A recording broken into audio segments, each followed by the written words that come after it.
Chers internautes, bonjour, bienvenue au Salon des vignerons indépendants à Paris, porte de Champéret.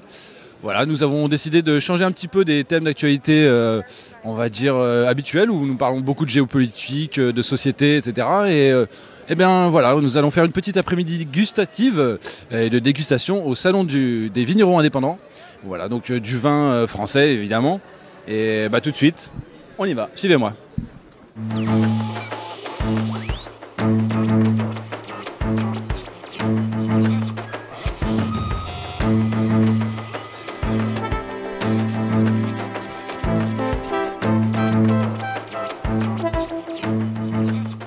Nous sommes aujourd'hui en compagnie de Henri Montabonnet. Bonjour Henri. Bonjour. Alors vous vous occupez du domaine Clos de la Bonnette, vous êtes vigneron indépendant. Est-ce que vous pourriez nous présenter votre domaine et depuis quand vous êtes installé, etc. Alors c'est un tout petit domaine qui fait 1,5 hectare dans les coteaux de Condrieu, donc avec de très fortes pentes et de très fortes difficultés pour travailler. C'est un travail que je fais avec ma femme, qui n'est pas là aujourd'hui, et puis notre fils maintenant. Et on est parti au milieu des bois qu'on est sorti, qu'on a coupé, qu'on a arraché et planté la vigne à la place. Donc c'est pour ça qu'on ne pouvait pas faire autrement que de faire de l'agriculture biologique sur un sol neuf qui n'a jamais connu de pesticides. Voilà. D'accord. Donc c'est pas un domaine dont vous avez hérité? Non, c'est un domaine qu'on a acheté parce que c'est une histoire une belle rencontre. Et alors aujourd'hui vous êtes combien à travailler dessus? Ma femme et moi et mon fils. Vous êtes 3, d'accord, très bien. Donc vous êtes vraiment ce qu'on appelle un vigneron indépendant? Ah oui, complètement, oui. Oui. Et donc qu'est-ce que ça veut dire pour vous être indépendant aujourd'hui? Indépendant, c'est dépendre que de soi-même. C'est-à-dire que chaque fois que vous faites une connerie, vous la payez content. Et au niveau des techniques, est-ce que vous êtes dans l'agroécologie, la biodynamique, ce genre de choses? Logique, hein. Moi j'y suis depuis les années 70, où j'étais en maraîchage à l'époque. Donc on a fait un peu l'expérience et le tour d'un peu tout ce qui pouvait se faire comme bêtises, on en a fait le tour, quoi. On a appris aussi à faire les composts, on a appris beaucoup de choses, quoi. Et alors donc vous avez plusieurs cépages, on a pu goûter tout à l'heure avec mes collègues. C'est vrai que le Larchette est très particulier, mais le Condrieu est vraiment magnifique, il est somptueux. Est-ce que vous pourriez parler un petit peu de ce vin? Alors ce vin-là, Condrieu, ça fait partie des plus grands vins blancs de France, selon Robuchon, même des plus grands vins blancs du monde. Alors on ne va pas dire le contraire. Et donc c'est un vin qui se fait sur cépage Viognier exclusivement. Jusqu'aux années 80, le cépage Viognier était uniquement Condrieu. Et donc sa caractéristique, c'est que ça pousse dans des coteaux extrêmement abrupts. Et donc on a des effets de chaleur avec les murettes. Donc la pente déjà, les murettes qui rendent la chaleur la nuit, et puis le terroir et tout ça qui vous amène des vins d'exception, quoi. Ça donne un raisin très sucré, très fruité? Sucré, fruité, exactement, oui. Ok. Eh ben, franchement, c'est vrai qu'il est vraiment, vraiment délicieux. Sa réputation n'est pas usurpée, on peut le confirmer pour les internautes. Usurpée, ouais. Je crois pas qu'elle est usurpée. Alors justement, pour des petits jeunes qui voudraient se lancer un petit peu aujourd'hui dans l'aventure, quels conseils vous donneriez, ou alors quels écueils il faudrait éviter que vous connaissez? Premièrement, il faut qu'ils se crachent dans les mains déjà.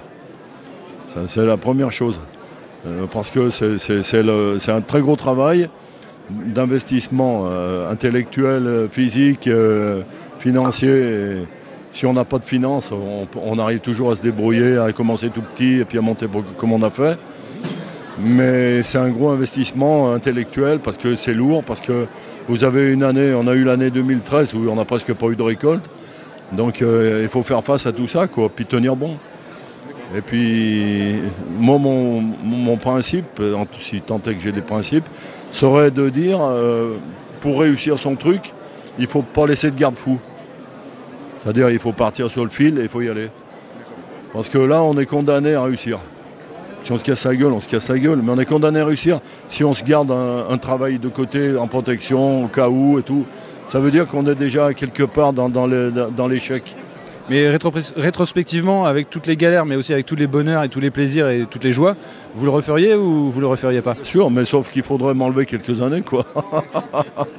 Très bien. C'est la seule chose qui me retient, hein, sinon... Monsieur Montabonnet, merci beaucoup pour votre témoignage. Ben, merci de votre passage et puis j'espère avoir répondu à vos questions. Je le crois, merci beaucoup.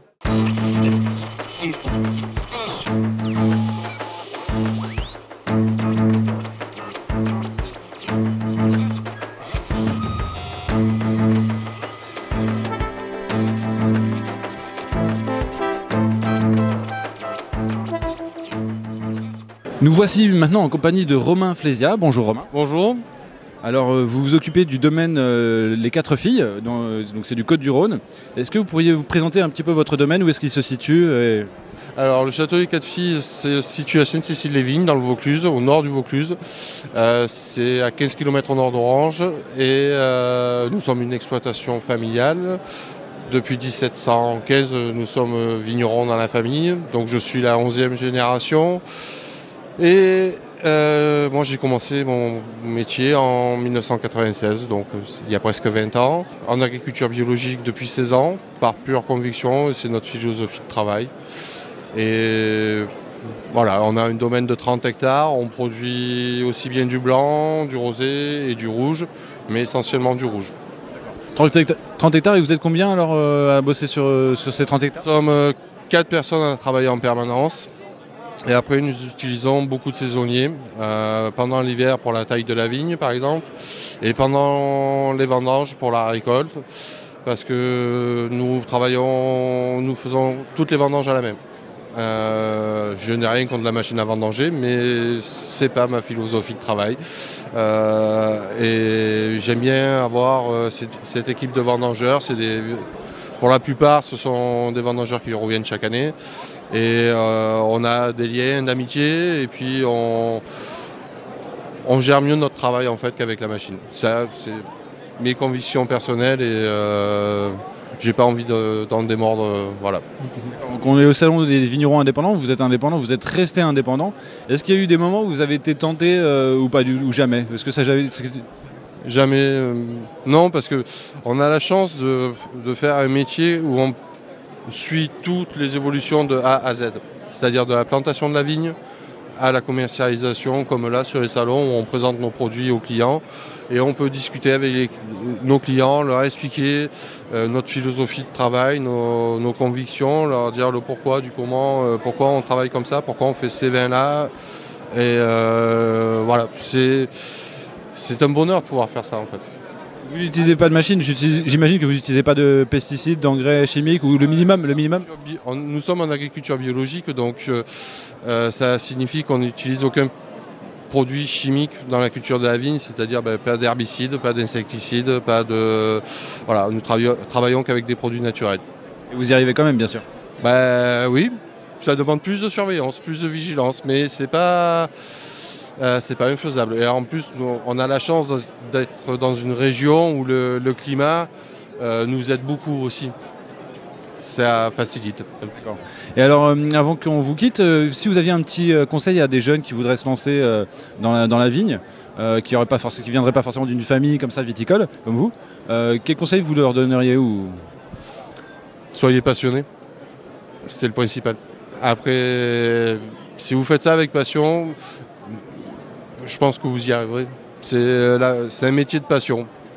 Il faut aimer ce contact avec la terre, avec le vin. Il ne faut pas avoir peur de faire des heures parce que voilà, faut pas se cacher. C'est pas rigolo tous les jours, mais si vous aimez ça, je pense que vous y arriverez. Très bien. Eh ben, Romain Flésia, merci beaucoup pour votre témoignage. Je rappelle que je suis en train de goûter donc, du château des Quatre Filles.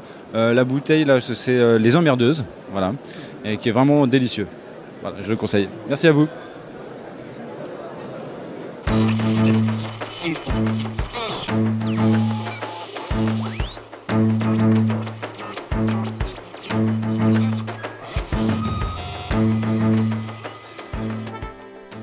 Alors nous sommes maintenant en compagnie de Nathalie V7. Bonjour Nathalie. Bonjour. Alors vous vous occupez du domaine V7 qui est une exploitation familiale. Vous produisez du vin de Gaillac. Alors est-ce que vous pourriez nous présenter un petit peu votre vin s'il vous plaît? Oui, alors sur l'appellation Gaillac, on produit tout type de vins, des rouges, des blancs, des rosés, des bulles. Et là, ce que je vous présente, c'est un rouge assez charpenté, un rouge de millésime 2012, la cuvée Léa, avec un assemblage de Brocol Syrah et un élevage en barrique. Donc on est sur un vin assez tannique, assez charpenté, avec des notes de fruits rouges plutôt orientées cerise noire. Donc c'est une exploitation familiale qui existe depuis combien de temps? C'est la 3e génération. Et aujourd'hui, vous êtes combien à travailler sur l'exploitation? On avait mon mari, on a un salarié permanent. Après, c'est la famille qui nous aide, les parents, les beaux-parents. Et puis après, on travaille beaucoup avec des saisonniers en fait. Voilà. J'avais justement quelques questions. Qu'est-ce que ça veut dire aujourd'hui pour vous être indépendant? Est-ce que vous utilisez beaucoup d'engrais chimiques, de pesticides, ce genre de choses? Alors indépendant ne rime pas avec tout ce qui est autour d'engrais chimiques. Nous, on n'en utilise pas. Par contre, on ne revendique pas pour autant le bio, parce qu'après, c'est aussi une contrainte administrative et financière. Donc, mais par contre, on travaille depuis très longtemps sans désherbants chimiques. On enherbe avec on sème des fèves rôles dans les vignes pour amener de l'azote naturel. On fait des vendanges manuelles. On fait tout dans ce sens-là. Mais après, c'est un choix de ne pas d'aller jusqu'au bout de revendiquer l'appellation bio. D'accord. Vous faisiez du bio avant même que le bio n'existe, si j'ai bien compris. Peut-être pas, on ne peut pas dire ça comme ça, mais on a toujours été respectueux de l'environnement et de ce qu'on fait au niveau de nos raisins. Alors quels sont les moments vraiment durs du métier de vigneron, c'est quoi? Même si vous n'avez peut-être pas envie d'en parler à l'antenne, mais quels sont les moments, les galères où vous dites quand même ce métier, c'est pas facile? Aujourd'hui, c'est l'administratif, 100%. Trop de contraintes et douanières, et administratives. La loi E20 qui est en train de vouloir encore rechanger. À un moment donné, c'est désespérant, ça, ce côté-là. Et même au niveau de l'export, c'est compliqué, etc., au niveau administratif, ou ça va? On y arrive à s'en sortir, c'est pas simple, mais c'est pas le plus contraignant. C'est vraiment les contraintes vis-à-vis de l'État français, parce que ça reste le vin, de l'alcool, et on est assimilé avec tous les alcools forts, et c'est bien dommage qu'il n'y ait pas eu de différence de fait à une époque entre le vin et les autres alcools, déjà par rapport à la loi E20, parce que ça reste deux choses assez différentes, même si c'est de l'alcool quand même. Alors vous avez la chance, Nathalie, de travailler dans une exploitation familiale. Pour des petits jeunes qui voudraient se lancer dans la vigne aujourd'hui, quels conseils vous leur donneriez, ou alors à l'inverse, quels écueils vous leur conseillerez d'éviter, quoi? Je ne sais pas si c'est un bon conseil de leur dire de s'installer aujourd'hui dans le monde viticole, parce que ça reste compliqué. La consommation du vin, malgré tout, va pas en progressant. Et bon, le métier de vigneron aujourd'hui est difficile quand même. C'est difficile, mais ça vous apporte quand même beaucoup de joie, parce que vous avez parlé de problèmes administratifs, que c'était parfois des galères et tout, toute la paperasse à gérer. Quelles sont les joies, au contraire de ce que je vais demander, un des moments difficiles, les moments de grande joie, de grand plaisir, de grand bonheur? C'est quand vous goûtez les vins dans la cuve, que vous avez rentré vos raisins, que vous avez travaillé, c'est le fruit de votre travail de toute une année, quoi. C'est ça le plus grand plaisir, c'est de pouvoir goûter de belles choses et de vous dire on a bien bossé, quoi. Eh bien, Nathalie Vessette, merci beaucoup pour votre témoignage, et je vous souhaite une très bonne fin de salon du vin. Merci, à vous.